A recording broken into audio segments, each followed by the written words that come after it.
Well, what I'm going to suggest is we celebrate our moving forward. We have conversations with you and others. We're talking about, can we move together forward instead of separating, flagellating, and moving away? And our next speaker is somebody who is, I think, a real hero of, instead of storming away, storming in. She is a Palestinian American. She is one of the co-chairs of the Women's March.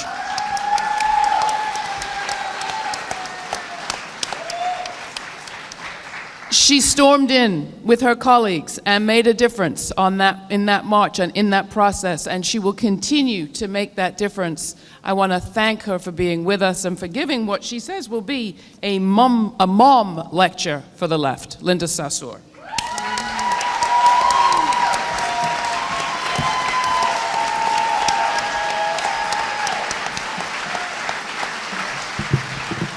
Thank you. Thank you, and good evening. Assalamu alaikum.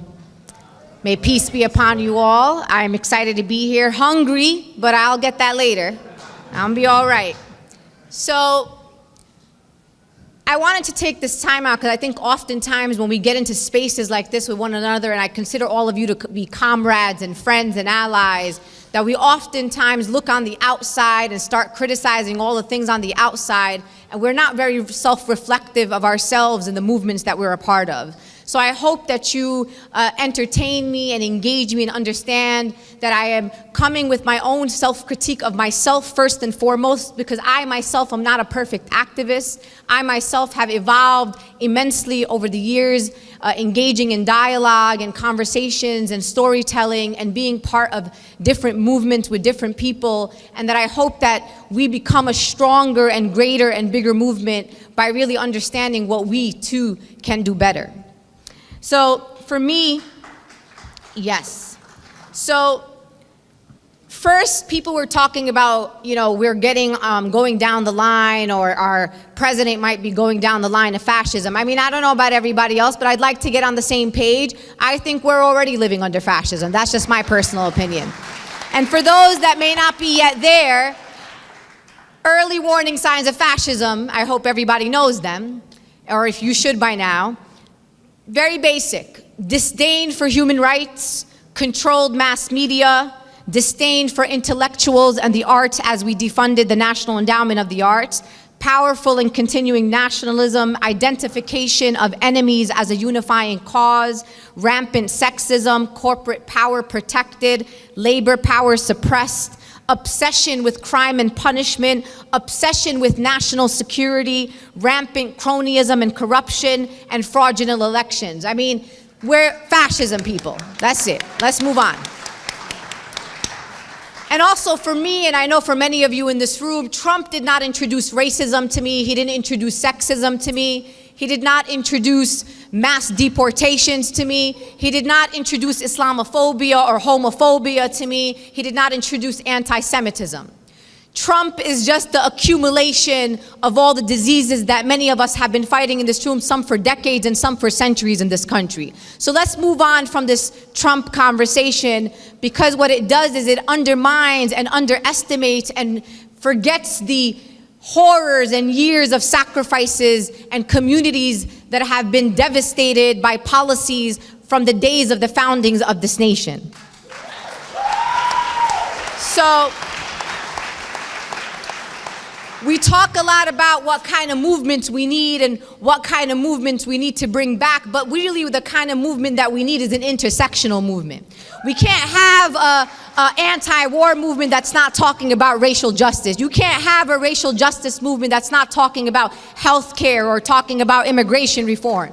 So, and I want to also give credit where it's due, because oftentimes we steal the intellectual property of black women, that we use this word intersectionality that was coined by Dr. Kimberly Crenshaw, a black woman who said that we have to bring those different types of discriminations together and tell a whole story together.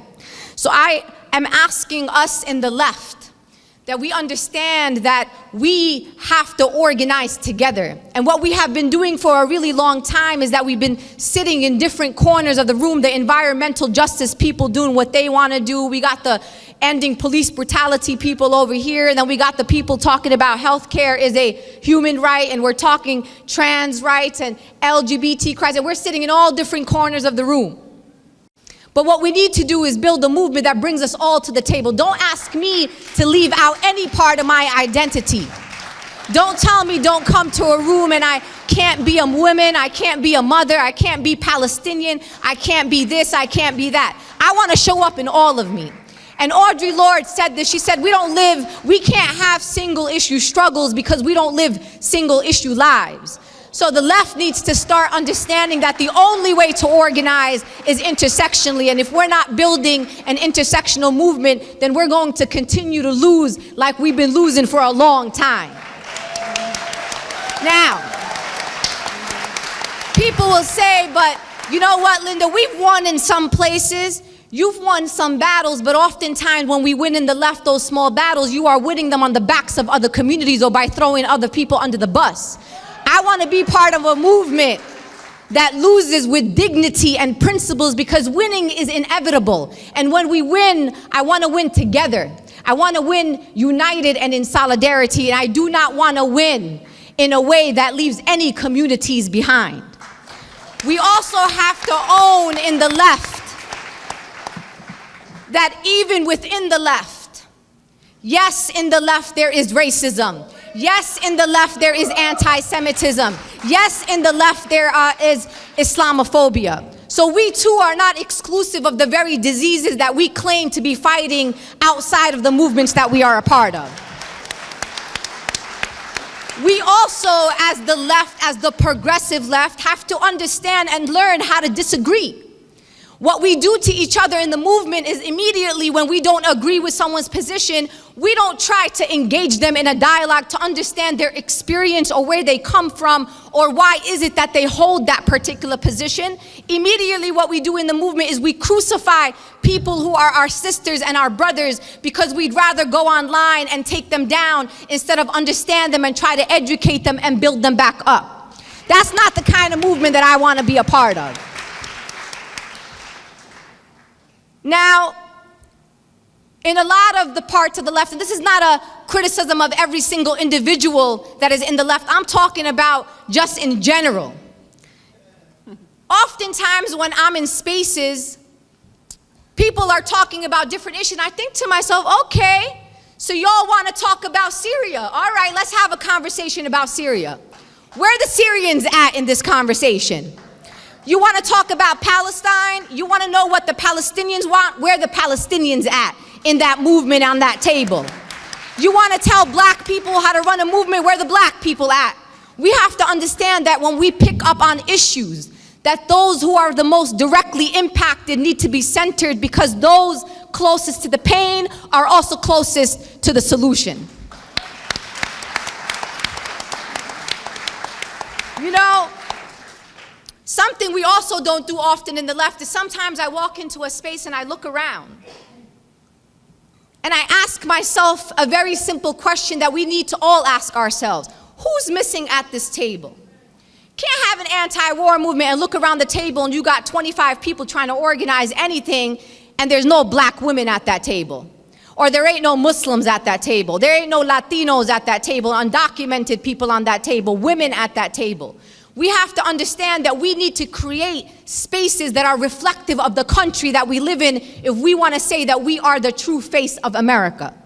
So when we are organizing, when we are thinking about creating those committees, or we are thinking of putting together a platform that is supposed to be reflective of all of us, then all of us need to be at that table.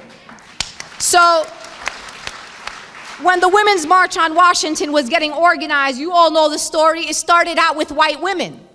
We could have let those white women organize the Women's March on Washington. They would have done a great job and they would have probably got millions of people to come out and have a march on January 21st. Why did women of color join that effort? Because I wasn't about to let white women have a march and put out a platform and say that this platform represents all women in America. That our voices as women of color, as Muslim women, as black women, as Latina women, as Asian American and Pacific Islanders, as LGBTQI communities, we had to be at that table. And when we came to that table, we put forth the most intersectional platform that our generation has ever seen, a very bold platform where we all saw ourselves in it. Was it perfect?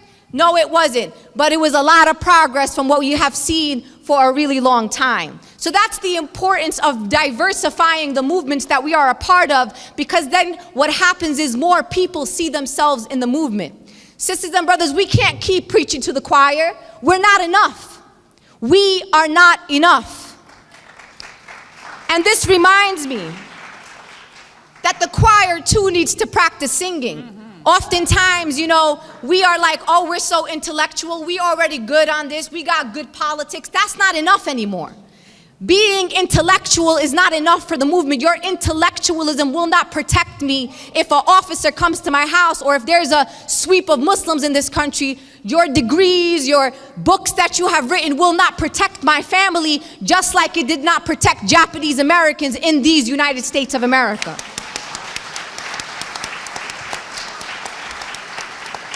I'm sure that when Japanese Americans were interned in this country, I'm pretty sure there was a room full of people like you that was like, this is outrageous.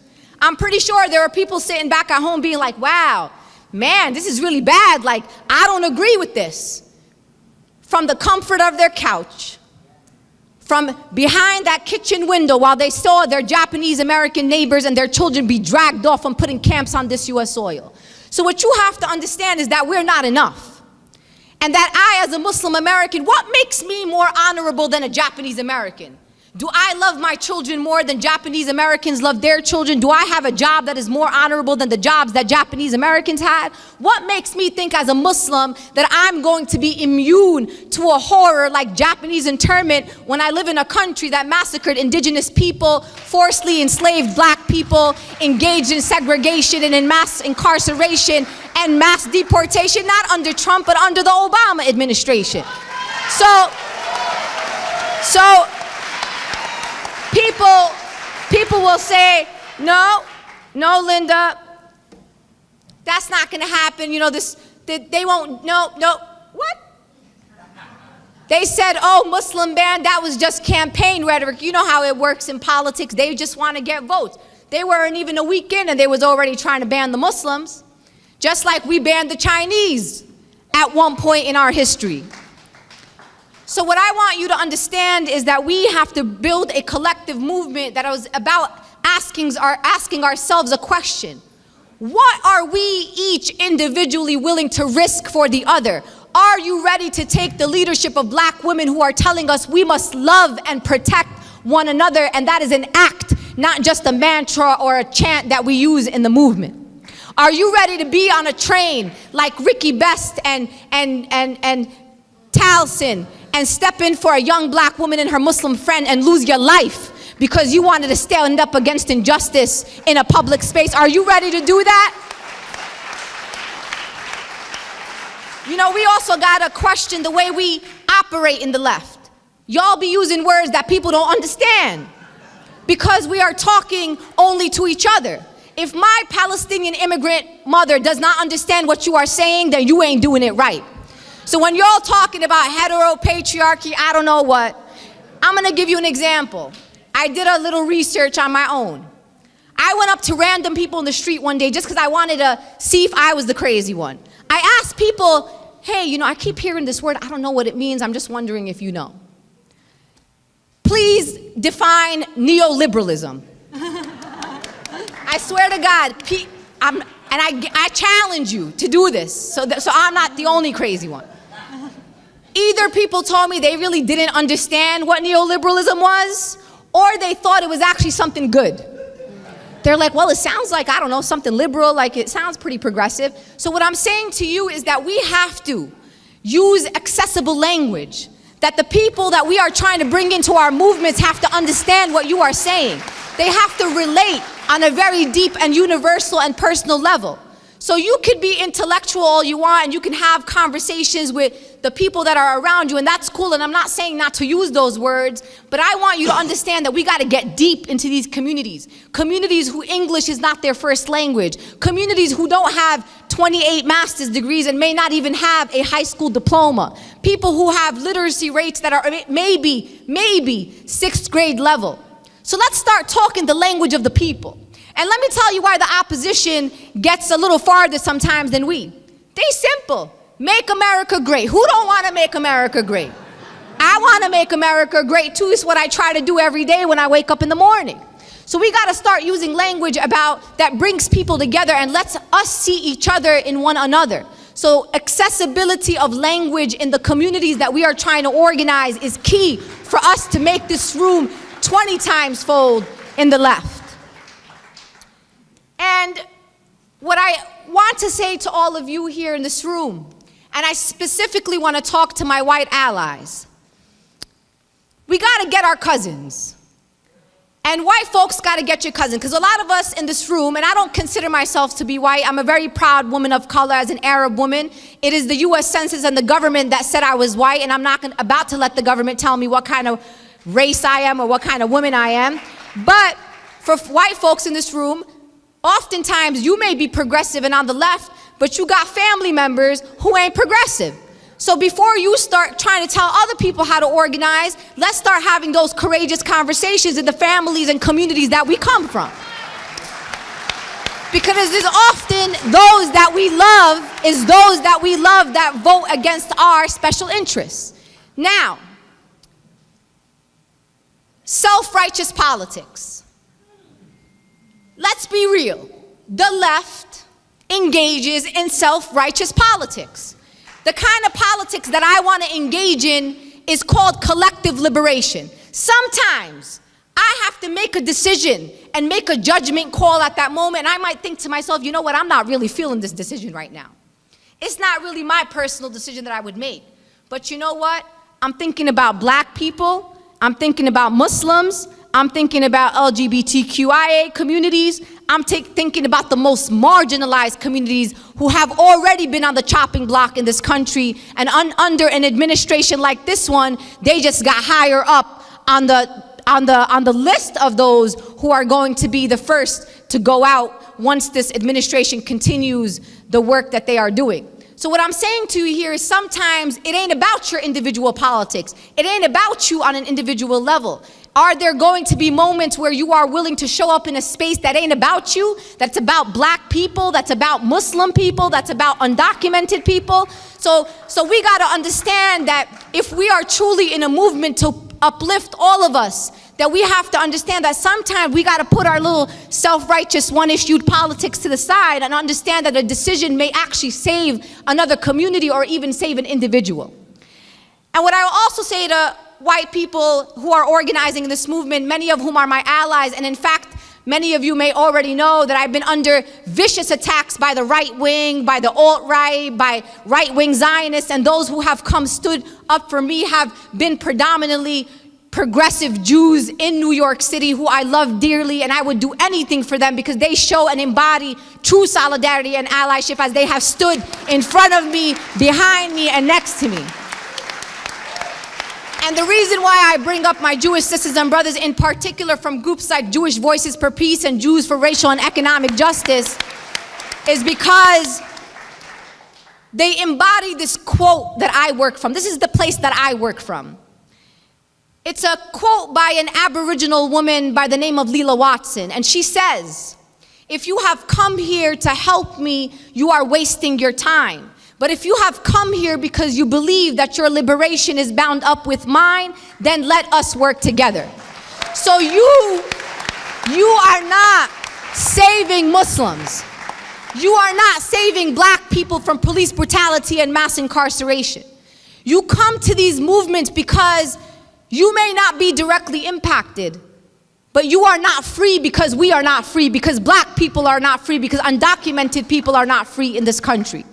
So we got to put that savior stuff to the side and understand that we're building a collective movement with the understanding that when one of us is not free, whether they are out here in this world and not free, or behind bars and not free, then none of us are free. So, I hope that when you leave here and this entire conference, that you understand that we have to multiply the left times 20,000 folds, and that we have been a great choir and have done and raised awareness on many issues. The time for raising awareness is over. It's very clear to me what the problems are. The time for now is mass mobilization. The time for now is mass organizing, door knocking, making sure that we are going to the most downtrodden who are not actually at the front lines of these movements in the way that they need to, because they also don't have the accessibility to be here. That when we are talking about organizing, that we, those who have some means, are putting our money where our mouths are, that we make sure that people can get to a conference like this if they can't get here, even if that means that we buy them a Metro card. And that if we're going to Washington, D.C., that there are buses that are taking those from the corners of Brownsville to the corners of South Brooklyn to the corners of the Bronx, that they too get access to the very movement spaces that have oftentimes been movement spaces of elitists who know big words and have big degrees and know how to talk about important things. Let's remember the most important people are poor people, working class people, people of color who need to be centered in the movements that we claim to be a part of.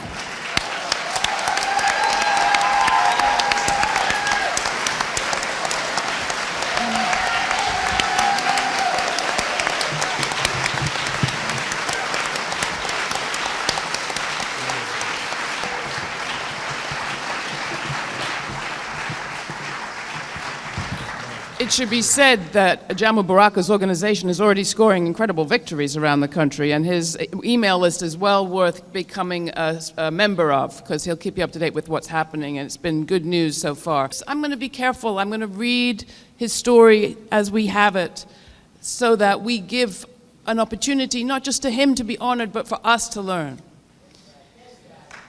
Sekou Odinga is a Muslim citizen of the Republic of New Africa, former member of the Black Panther Party, Black Liberation Army, and for 33 years, a US-held political prisoner of war. Sekou helped establish and was a leader of the party's Harlem Bronx chapter before being targeted by the FBI's COINTELPRO program. He escaped arrest and trial as one of those targeted in the 1968 New York Panther 21 case. Forced underground, Sekou was sent to Algiers to help establish the party's international section. In the mid-1970s, he returned to the United States and continued to struggle underground until his capture on October 23, 1981. Convicted in both state and federal court, Sekou served 28 years in federal prison on 2 counts of the Federal Racketeering Influence Conspiracy Organization Act, or RICO, and the liberation of Assata Shakur.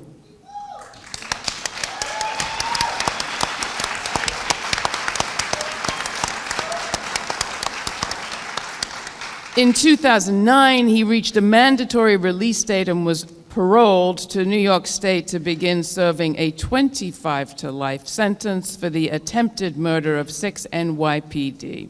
5 years later, a legal victory resulted in a parole hearing and his November 25, 2014 release from the Clinton Correctional Facility.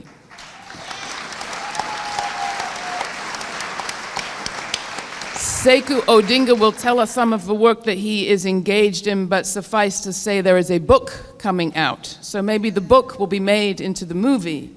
Look for me in the whirlwind, from the Panther 21 to the 21st Century Revolutions. It's coming out this year from PM Press. Sekou Odinga.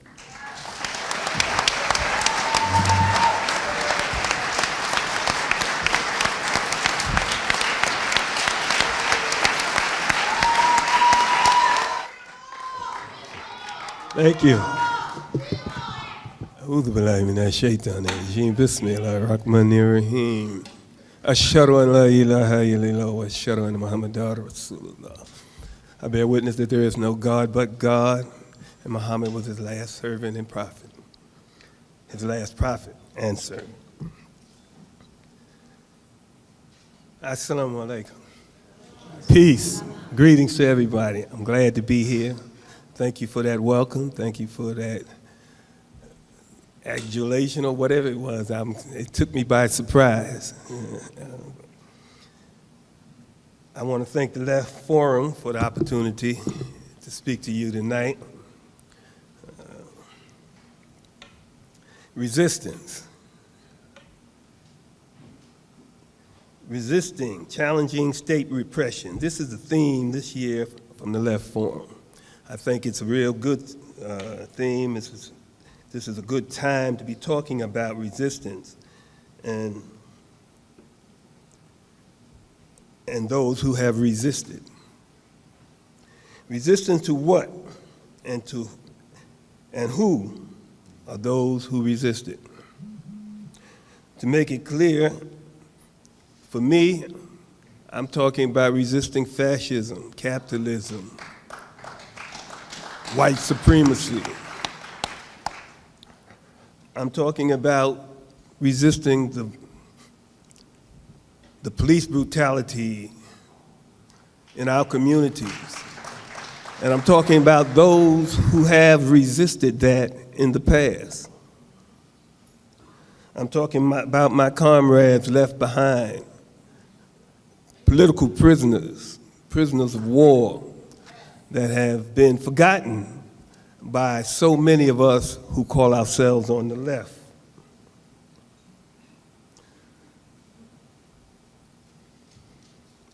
Far too long, the so-called left in the U.S. has ignored our resistance fighters, our captured warriors. This must end. No movement, no grouping calling themselves the left of an oppressive nation deserves that title, who will not at least demand the release of the captured fighters. How can we expect our youth to carry on this work if they know that they will probably be abandoned if they are singled out by the state? I am a former U.S. political prisoner of war. I and others have been criminalized, convicted by the federal and state court systems. I served 33 years in federal and state prisons across this country before the courts in New York forced the parole board to release me. When I walked out of Clinton Correctional Facility, I left behind many comrades: Sundiata Acoli, Imam Jamil Alameen, the former H. Rap Brown, Herman Bell, Veronza Bauer, Chip Fitzgerald, Robert Seth Hayes, Mumia Abu Jamal, Rochelle McGee, Anthony Jalil Bottoms, Ed Poindexter, Kamal Siddiqui, Dr. Mutulu Shakur, and Russell Maroon Schultz. These were members of the Black Panther Party and the Black Liberation Army who helped lead the Black liberation movement of the 1960s and 70s. I mention them because they represent the colonized nation of Africans born in America who have been robbed of their roots, language, religion, identity, and culture, and because they represent the long continuum of Black freedom fighters in the struggle for Black self-determination, self-defense, and liberation. Also left behind were David Gilbert, Tom Manning, Bill Dunn, Jan Larmer, some of our white anti-imperialist political prisoners and prisoners of war, who stood and worked in solidarity with the Black liberation movement and other movements. I also left behind Comrade Leonard Peltier from the American Indian movement. And I left behind Oscar Lopez Rivera, who today we can say is free, or reasonably free. He's out. And welcome home, Oscar.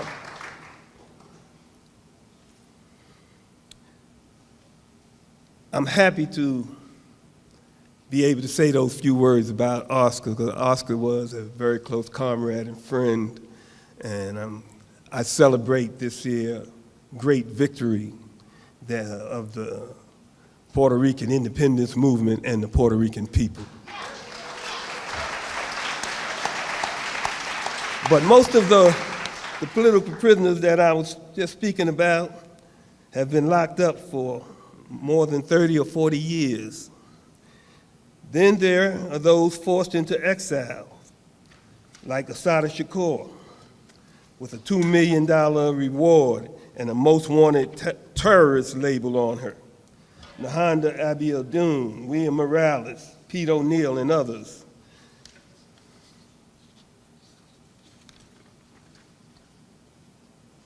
Bear with me.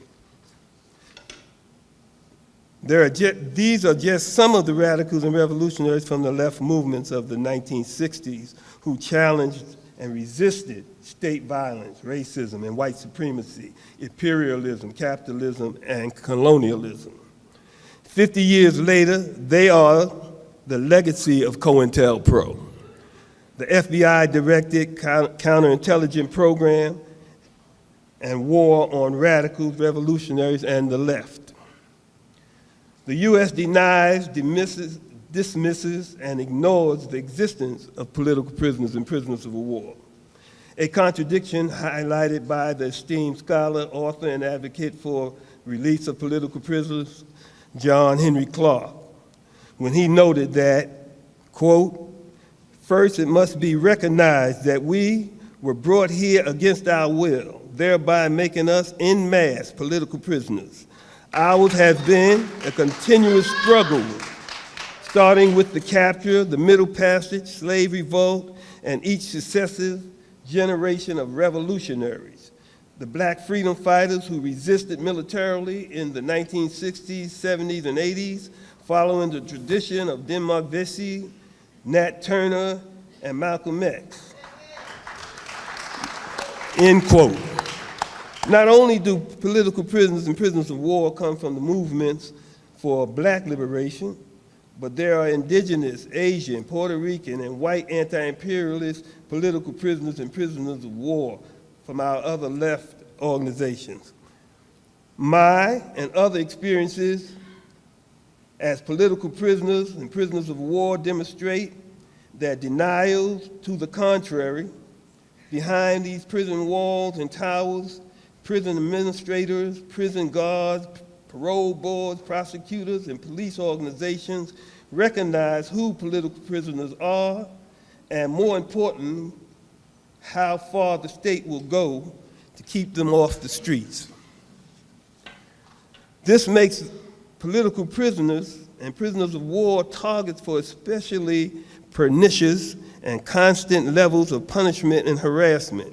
They suffer repeated parole denials and are denied the most basic of privileges. They're given inordinately long sentences, decades of solitary confinement, and death by medical neglect. For the U.S. to acknowledge the existence of political prisoners and prisoners of war would be to admit that there are fundamental injustices that stem from the settler colonialism that built this country, that the internally oppressed nations, the indigenous people, New Africans, Puerto Ricans, Mexicans, Hawaiians, etc., have the right to freedom and self-determination. They have a right to struggle using whatever tactics and strategies, armed and otherwise, for their self-defense and liberation as guaranteed by the UN, the Geneva Conventions, and the U.S. own Declaration of Independence. Throughout much of the discourse on the so-called failed policy of mass incarceration, the roots of mass incarceration are never examined. Historically, from Black Reconstruction to the Black Power movement, mass incarceration has been used to repress, control, and destroy Black self-determination in the same way that the war on poverty and the war on drugs was used. This is the same way the war on terror and the xenophobic war on immigrants is being used to control and repress Muslims and immigrant communities today.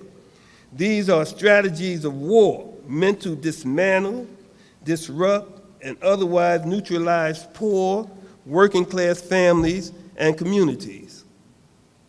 They are meant to prevent self-determination and the potential for militant resistance. As the Black Panther Party clearly demonstrated with its 10-point platform and program, resistance does not happen in a vacuum. When the Black Panther Party implemented survival programs such as free breakfast for children, health clinics, food pantries, clothing drives, sickle cell anemia testings, police patrols, it was a radical response to the social injustices endured by poor and working class Black families and communities in this country. The purpose was to politicize the people as to the ways in which capitalism, imperialism, and colonialism were functions of a state apparatus that was responsible for the hunger, poverty, and oppression. It was to nurture a culture of self-determination while building a movement of resistance. It worked. Young people joined the Black Panther Party and other left movements in droves. This put the state on the offensive, which was manifested in the violent repression and political imprisonment of those I speak of here today, our political prisoners and prisoners of war. Is there a left movement here in the U.S. today consistent in any way with the left movements of the 1960s? If so, how are we resisting? What are they resisting? Are we resisting a person, a political party, the police, the military, an economic system? Is the U.S. left working in solidarity with left movements around the world? The left movements of the 1960s and 70s made it clear to millions of poor and working class people that U.S. imperialism, capitalism, and colonialism were the enemy of oppressed people, both nationally and internationally. They held political education classes to politicize people with the understanding that police were the domestic occupying military force in their communities, that prisons, poverty, lack of decent health care, housing, education, unemployment were a function of the capitalist system, and that a revolution to dismantle these systems was needed and possible.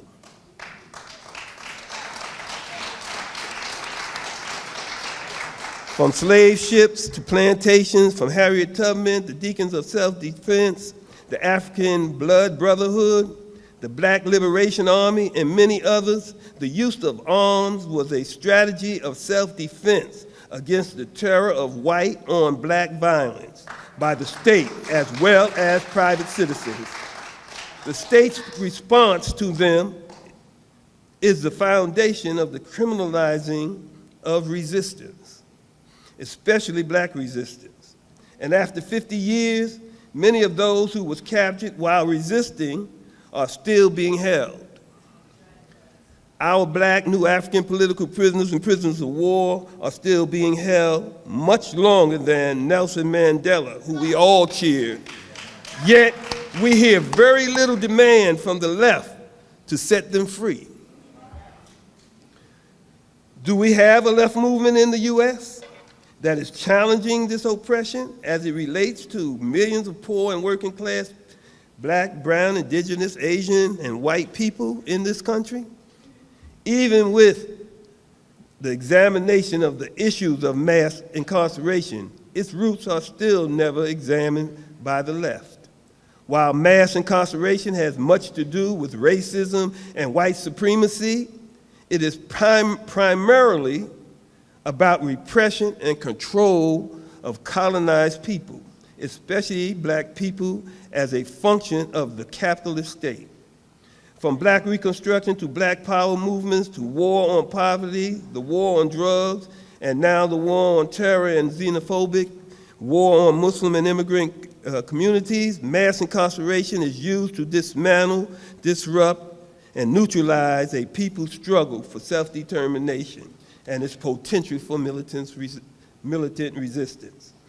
In the 1960s, throughout Africa, Asia, and South America, armed struggle was winning oppressed nations their independence from the yoke of European colonialism. It was believed that the same could be true for the left movements here in the U.S., in the United States. It was not. This didn't happen, and the left suffered greatly. It was war, and sadly, people are killed on both sides in wars. 50 years later, the global socio-political landscape has changed considerably. One hardly hears that capitalism, imperialism, and colonialism are the enemies of the oppressed people and nations.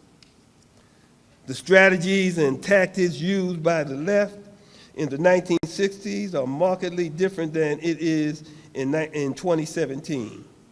There are no mass organizations inspiring hundreds of thousands of young radicals and would-be revolutionaries into a left movement.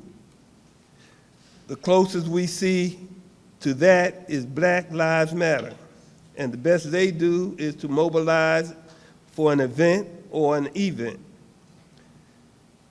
for an action or an event, but they are not organizing the masses for sustained struggle against an oppressive state.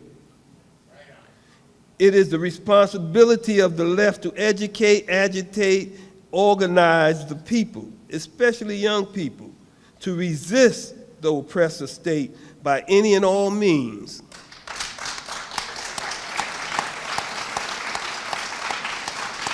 It is the right of the people to struggle against all forms of oppression, and it is the responsibility of the left to be the vanguard, to show the way. And for those captured and convicted for struggling against the oppressive state, the political prisoners and prisoners of war, they have the right to expect the left to support and demand their freedom. With the mighty force of the state waging vicious war against them, our political prisoners and prisoners of war have paid dearly with their lives, freedom, and families for participating in the left movements of the 1960s and 70s. And where is that movement today? Why isn't it standing up for and demanding the release of our political prisoners? That has to change. You and I have to change that. If we are going to continue to say we are part of a left movement, every organization in here should make the release of our political prisoners a priority. That should be part of our organization's mission and statements. We should make the release of our political prisoners part of every speech and in every written statement we make. To me, it appears a bit revisionist, disingenuous, and short-sighted that the left would speak about resistance and not include the support and release of political prisoners and prisoners of war. Yet, with few exceptions, most U.S. organizations on the left do not include any mention of political prisoners or prisoners of war or demand their release in their platforms or agendas. To demand the freedom of political prisoners means recognizing that the prison system and political repression are intrinsic to the state violence that supports and enables capitalism to exist. The demand to free all political prisoners is an extension of the demand to stop police terror and murder and to oppose the U.S. foreign attacks and stop the imperialist war on poor people and people of color both here and around the globe. To demand the freedom of all political prisoners is to recognize that a violent, illegal settler state has no right to dictate to movements of resistance how they should resist or what tactics, strategies, or weapons they are permitted to use.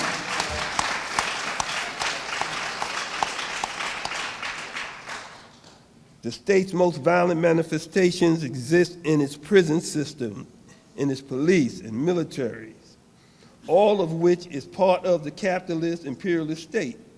None work outside this system, but help it to function.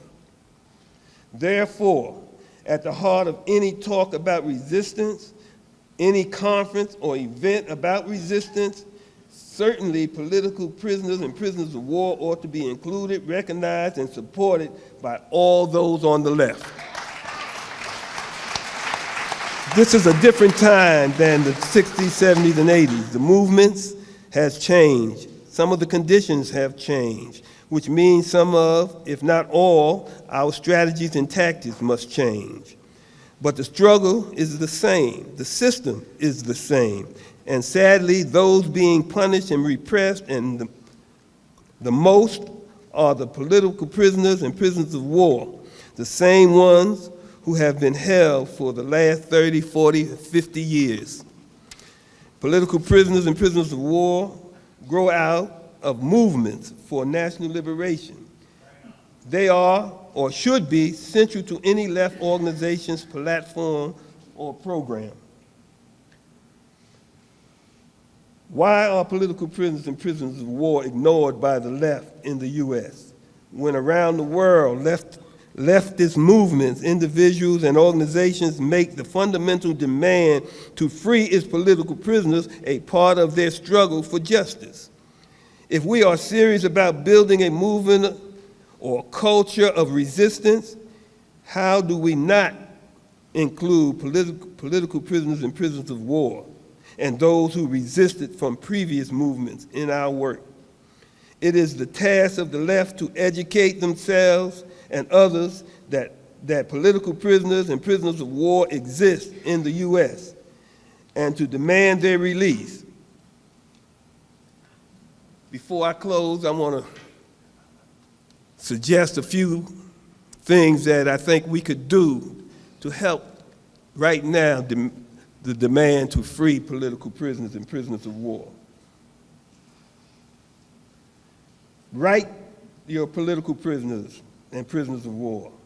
And if you can, send money. Visit the JerichoMovement.com website for the facilities addresses. Join Jericho and other support committees, such as the Sundiata Acoli Freedom Campaign, Family and Friends of Dr. Mutulu Shakur, the Northeast Political Prisoner Coalition, and other political prisoner support committees. Challenge the myth that political prisoners and prisoners of war don't exist in America. Organize a meeting in your home, union hall, faith-based institution, the local coffee shop, bar, wherever you regularly hang out, and talk about political prisoners and the demand that they be released. Post information on your Facebook, emails, Twitter your friends and followers to call for the freedom of political prisoners and prisoners of war. And even if you didn't or don't vote, call your elected representative or the White House to let them know that freedom of political prisoners for political prisoners is a must and that that's one of your demands. Put a poster, a picture of a political prisoner in your home, in your windows. Organize, support, attend rallies, pickets, demonstrate, and call for the freedom of all our political prisoners and prisoners of war. Let's free them all.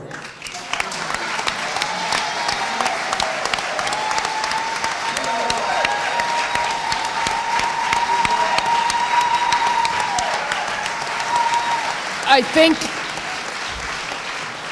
if you want to hear more from people like those that you've heard from tonight, I do urge you to check out the Laura Flanders Show. Sign our sign-up sheet at the back. I think we can consider the 2017 Left Forum well kicked in the ass and kicked off. I want to thank Molly Crabapple, Glenn Ford, Sekou Odinga, Oscar Lopez Rivera, and Linda Sassor, and all of you. Have a great night and a great weekend.